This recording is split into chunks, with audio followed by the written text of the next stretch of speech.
to WNBA Hoop Streams presented by Google. That music kind of makes you want to rock a little bit. Christine Williamson and Sam Ravech in the building. How are you doing? Doing great. How are you doing? I'm doing pretty good. You great look so dapper. Estes, by the way. Oh, thank Christine you. did a great job. She's been all over the place. Yeah, just flew in from LA not too long ago. So we're happy to be back in Bristol, Connecticut. We also have another member of our team, and she is in Las Vegas. Terrika Foster-Brasby, how are you doing, girlfriend?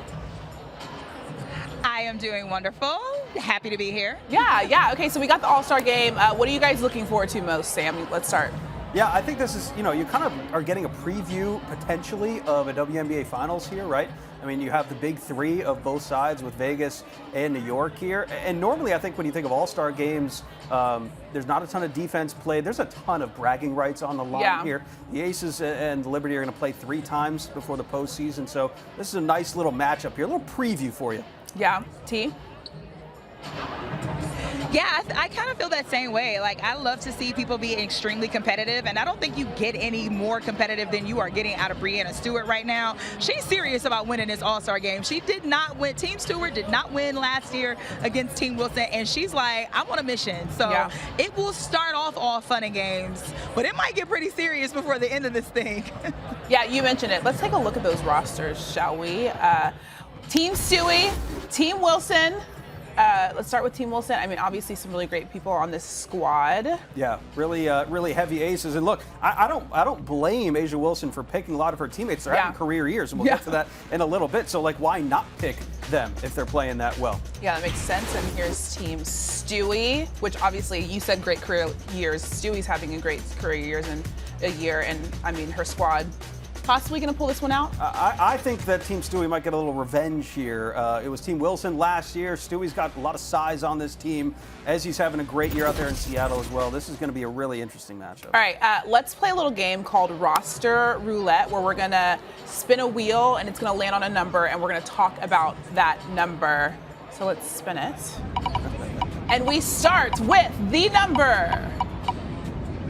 Ooh, 4. Okay, so there are 4. You mentioned this, Sam. There are 4 Vegas aces on Team Wilson. You got A'ja Wilson, Jackie Young, Chelsea Gray, and Kelsey Plum. So, I mean, as you mentioned it, they're having an absolutely amazing season this season. What has impressed you the most about them? I think their cohesiveness and the fact that it would be easy after a year that they had last year to digress a little bit and who knows, maybe settle. That was not the case and has not been the case. They've only lost 2 games this year heading into the break. Dallas may have figured something out. The size can be a problem at times. But look, I mean, you go up and down the stats here. Chelsea Gray averaging career high in assists. You mentioned Jackie Young. She's averaging career high in field goal percentage as well. So this team is just very cohesive, Christine. Yeah, T, what has impressed you most about the Aces this season? Scott, it's just the way that they continue to build off each other. I think one of the things that I always thought when I looked at the super team is that there was so much familiarity between this group already. So adding a couple of pieces, as amazing as those pieces were with Alicia Clark and Candace Parker, I just felt like all they would do was just continue to build on the chemistry that they already have. And they're continuing to show that each and every game. We're starting to see them adjust more to playing with each other. So the chemistry with this team has already been top notch. We're going to continue to see that as well in the All-Star game, which is one of the strategy that Asia picked when she chose her teammates. Yeah, it's definitely been very fun to watch. Okay, let's spin the wheel once again. And right now we land on the number 1. Okay, so this is the first All-Star game since 2002. Which was, 21 years ago, without big names. So there's no Sue Bird, no DT, no Candace Parker, no Sylvia Fowles. Elena Deladon is out with an injury. So what does this say about the new stars in this league, T?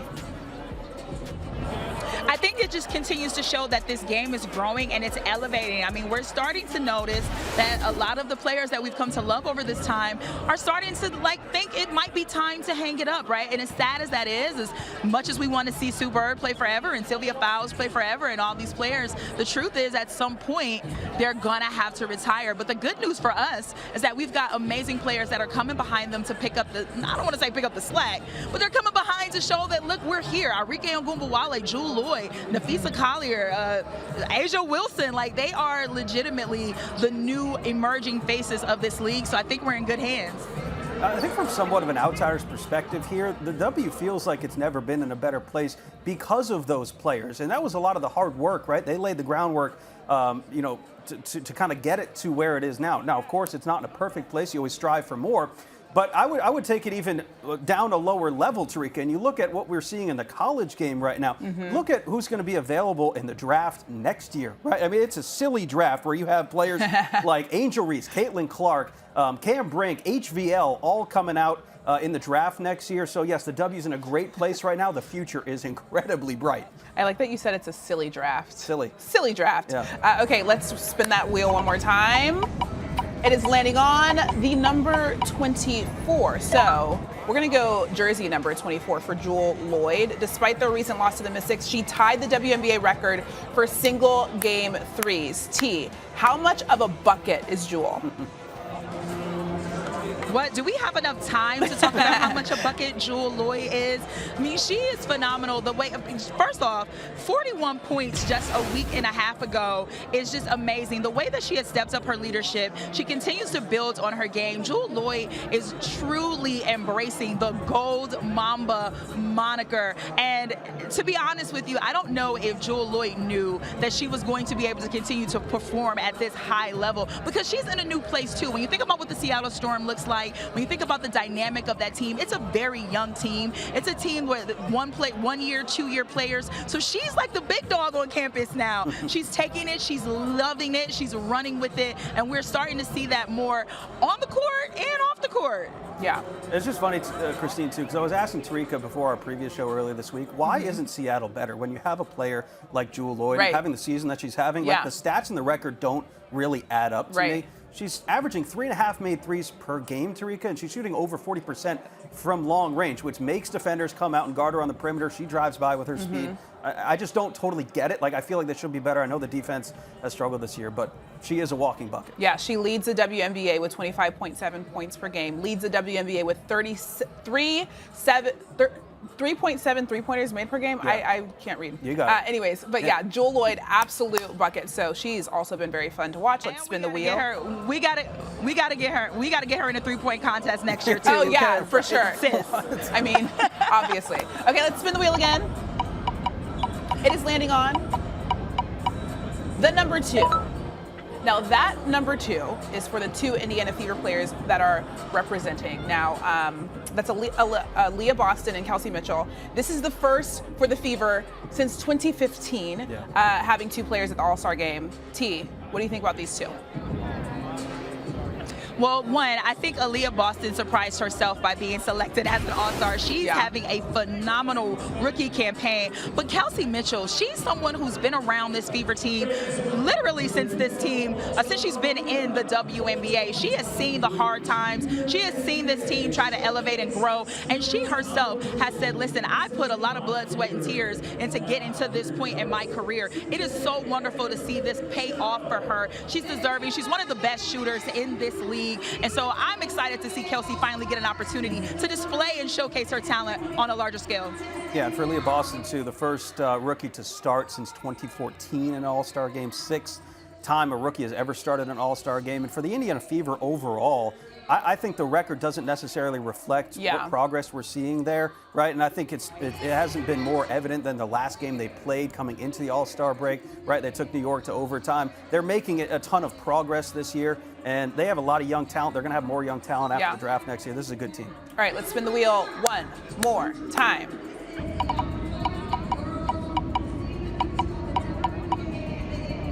Okay, number 7. I like this number 7. Number 7, by the way, is one of my favorite numbers. And it's a really good number for Team Stewie because that is the number of championships on that team. She has 2. Loyd has 2. Vandersloot has 1. Kalia Copper and Brittany Griner also each have 1. I mean, we're talking about getting revenge. I feel like this is a team that is primed for that, right, Sam? Yeah, 100%. And the thing is, too, when you look at that list, think about how many of those players on that list that Breanna Stewart helped get the ring, right? And she's in a place where she can help more of her teammates get more rings this year and many more years because she is having a resurgence here back to her 2018 season when she won MVP. Yeah, well, you know what's interesting about this too? What's interesting about this too is I actually asked Stewie, I said, Stewie, what was your strategy towards drafting your team? And she said, I wanted to get players who I felt I had a connection with. Well, when you think about that and you look at who's on our team and you look at the championship caliber, the one that strikes out to me is Jewell.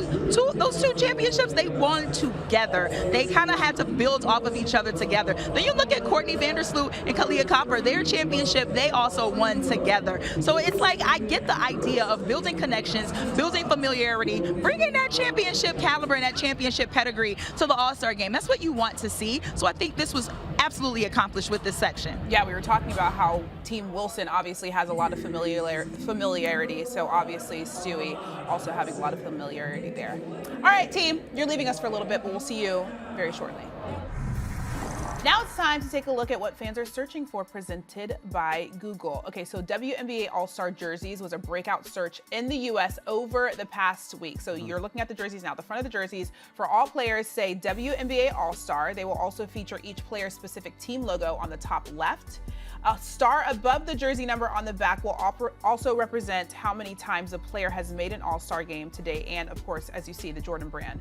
This is the first time on a WNBA All-Star game jersey. What do you think about that? Which is huge. The Jordan brand thing is really, really cool because it not only says, all right, the Jordan brand is behind the W 100%, but it also says we're here for the long run. And the overall betterment of this league. And I think that's just a great thing. Let me just say this about All-Star game jerseys in general. It's really hard to get right, I feel like. Okay. I mean, just watching the MLB All-Star game last week, like, not a big fan of those. They have to be unique, and I feel like the W got it right here. I really like the unique factor and the fact that they put the star with the player and how many All-Star games they played in. I think that's really cool and unique. I also am a fan of having at least something standing out saying, all right, this is the team I play for in the regular season, so having that patch there is really cool as well. This is the last point I'll make here on this. I think the biggest challenge is finding a way to, have them play on the same team with the same logos and also differentiate the players because this is an All-Star game. Yeah, that's true. And this is, a team event. But it's your individual play that got you to that point. So I like the individual part to stand out a little bit. Yeah, for sure. I want to mention, too, that the Jordan brand says the center star on the jersey. Its designs are inspired by the far reaches of outer space, which I find very interesting. Not sure why they decided to go with that, but I think that's pretty dope that they actually put some thought into that. Reach for the stars. Exactly. I love that. Okay, let's go. Now it's time to take a look at tonight's Best Connection, brought to you by AT&T 5G. As we know, there have been some incredible plays so far this season. Let's look at this one. Chelsea Gray. I feel like It's number one. I'm going to just go on and say this is the number one play of the entire season. Right. How did she do that? We're talking about connections, too, and this team has been together. This is a cohesive unit now. They just know where each other is on any part of the court. And it was wild. Yeah, Chelsea Gray is just magician. Yeah. Okay, this one, Shug Sutton makes a high arching pass to BG, who takes care of the rest, throwing it down for the first dunk of the season. Yeah, and that's not a cheap one either. I mean, you got rim on that too. This is so great to see BG doing what she loves for a team. And you just wish that they had a better record and were playing better this year. But that's really cool to see. I felt that I'm back. Everybody felt that I'm back, and we love to see it. All right, the Dallas Wings make it look easy with this pass sequence. Is this the best ball movement that we've seen all season? Yeah, this is pretty special here. Mid-air, get it down low. Yeah, this is a team that has a ton of size, and you saw that cause a lot of problems for the Aces as well. Athleticism to the fullest extent. And finally, CP3 with the eyes in the back of her head to Jackie Young for the layup. How about a lot of behind-the-back passes here? This is a regular season game. I can't imagine some of the passes that we're going to see in the All-Star game. It's actually wild because they make it look so easy. Right. Like both her and Chelsea, like they're not even. Obviously, it's a no look, but they're not even trying. They just know, like we were talking about that connection that the Aces have. They just know where each other are on the court, and it's amazing to see. Okay, so those are some of the best connections brought to you by AT&T 5G. And speaking of connections, check out what All-Star Jewell Loyd's connection is to pickleball. Jewell Loyd, what's up? How you doing? So good to see you. Likewise. You know I had to come out to Seattle and check you out. Welcome. Thank you. Well, normally I would say let's get some shots up, but it looks like we're playing pickleball today. Of course. You ready? Let's get after it. Do it. Can I do it with these nails on? Yeah, of course. Oh. There we go. Ooh. Yes. Oh, your backhand's good. Jewell Loyd, also known as the Gold Mamba. When I say Gold Mamba, what comes to mind for you? Right away, it's obviously Kobe and our relationship and the friendship we had, also just the journey I've been on. And also being a big shot maker. You can throw that in there, too. A little bit of that. Yes. Loyd wants it, takes it, and takes it. Take us back to the days of little Jewell. Why was basketball the sport that you decided to stick with? Growing up in Lincolnwood, I lived literally 10 houses down from Drake Park, and every day I would get dropped off at, from the school, go home, do my homework, and run and dribble my basketball down to the court every single day. I watched a lot of people at the park, and people that no one knows, but obviously being Chicago, Michael Jordan, you see all that, but I was really influenced by everyone at the park. Where does Jewell Loyd get her cultural influences? Honestly, it's probably from my mom. She did a great job of exposing my brother and I to a lot of different things. The theater, musicals, music, it came from my parents. Man, it must have been fun to grow up in that household with your mom. Yeah, no, come on over. You'll see, come on, everyone has an invite. Who is Jewell Loyd off the court? I'm very low-key. I'm very in my circle, my space. When I went to research that myself and went to your Instagram page, I thought you might be a professional pickleball player. It seems to have taken over your life. Yeah. What made you want to get into doing this? Honestly, it's just really fun. I've played with 95-year-old people, 65-year-old people, 12-year-olds, and I've had fun every single time. Here we go. You took it a step further, becoming one of 3 active female athletes to be an owner of a pickleball team. What made you want to get into ownership? Had to, Miami pickleball. One is in Miami, so it's hard to turn that down. But 2, it made sense. It's something that I understand, and I never invest in anything if I don't understand it. So that was the first part, just understanding what it is, where it can go, and seeing the vision for the game, and then understanding that it's an opportunity to own something, and I'm really invested in that and having ownership, not just for me, but something I could pass down to my family, my kids, and whatever. So it seemed like a win-win, and I know that pickleball is on the rise, and I love playing, and it's another level of competition for me on another side, not just on the court. I love that ownership. Boy, you are growing up. Yeah, I know. Baby steps, baby steps. Right before our eyes. All right, Terrika is back with us. Now, I wasn't here for the start of the WNBA season. You guys obviously were, and you guys made some predictions for the season. So we're gonna play a little game.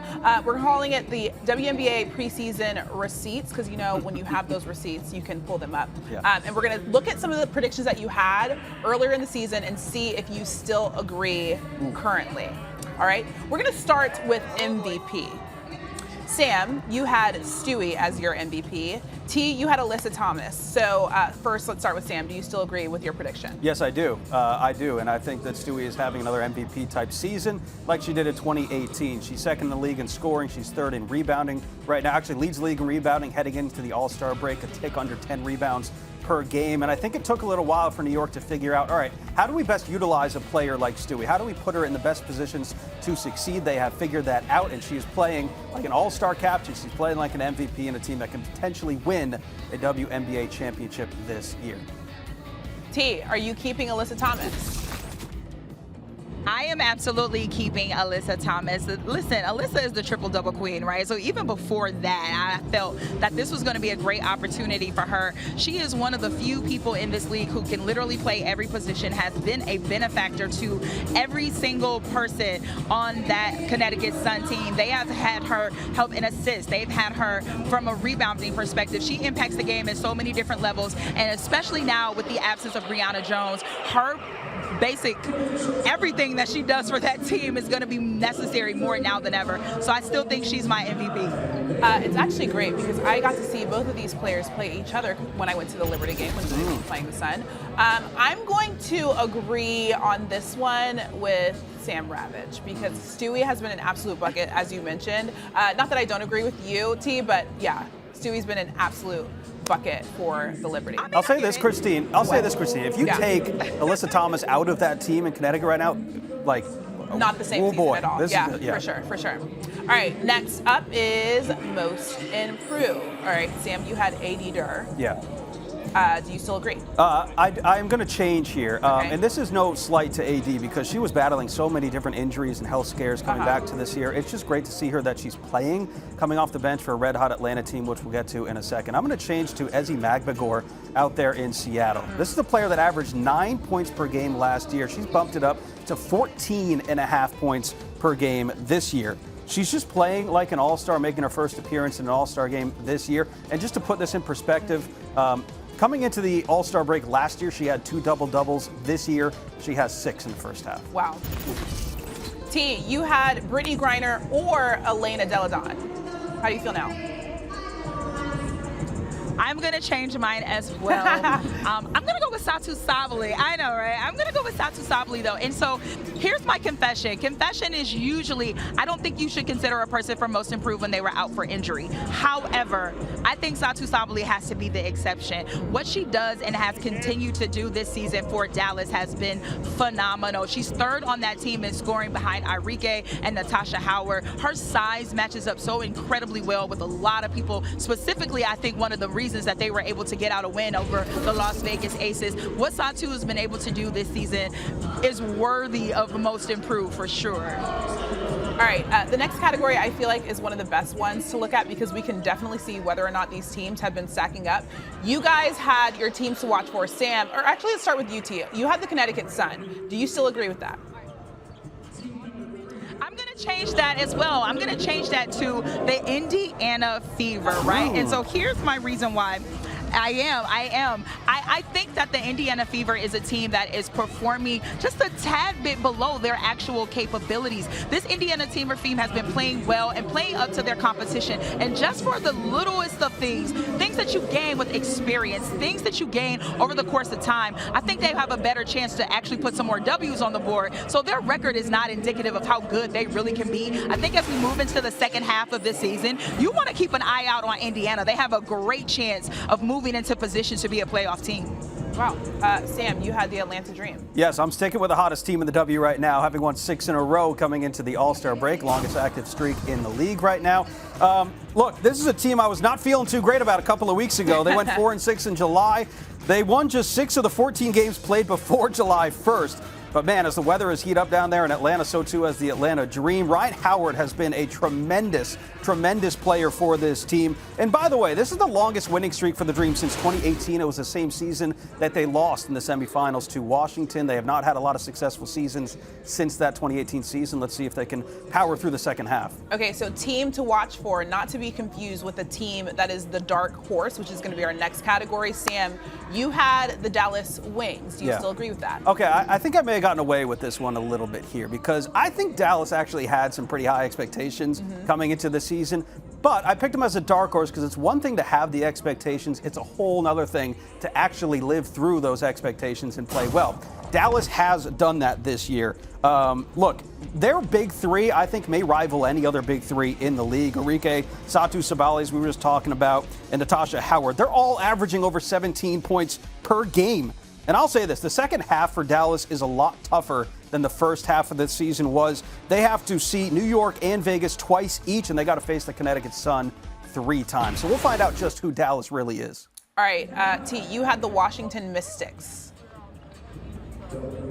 I did, and I am going to change that as well. Unfortunately, Washington just has had a lot of injuries, and I think that's going to push them back a little bit in terms of being a dark horse.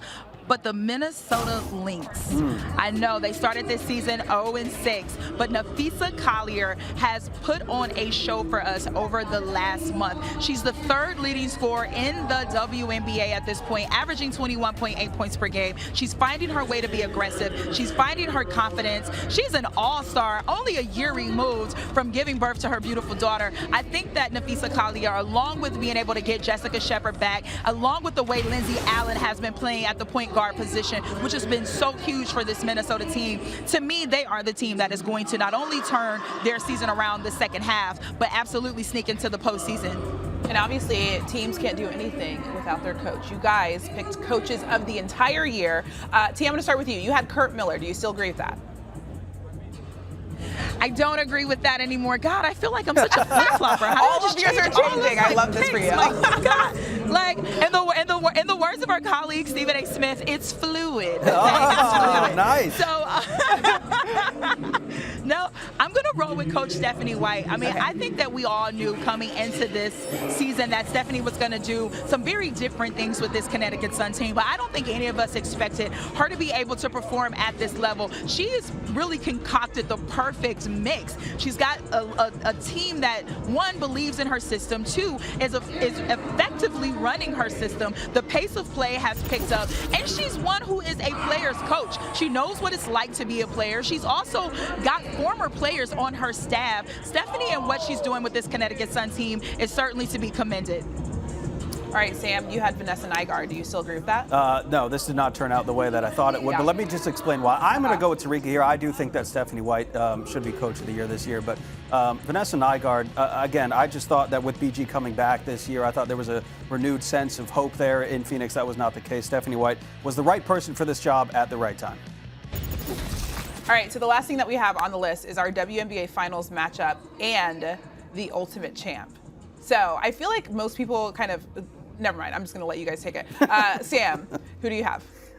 Yeah, I think you had the Liberty and the Aces. I so did. You still yeah, have them. I'm sticking with that. Yeah, Okay, they've been the best 2 teams the first half. Okay, T? I'm going to keep my overall pick as well. It'll be the Aces versus I don't know who.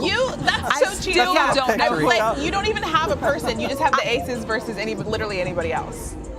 Versus literally anybody else. And I'm telling you, the way that the New York Liberty has played lately in terms of their, playing very closely and very tightly in games that they probably shouldn't be that close and that tight end, just furthers the notion that I had at the beginning of the season that it could be anybody who could be matching up against Las Vegas in this final. So I'm keeping my same prediction. But it does say that you're confident that it could be New York, right? So you think that it could be the Liberty?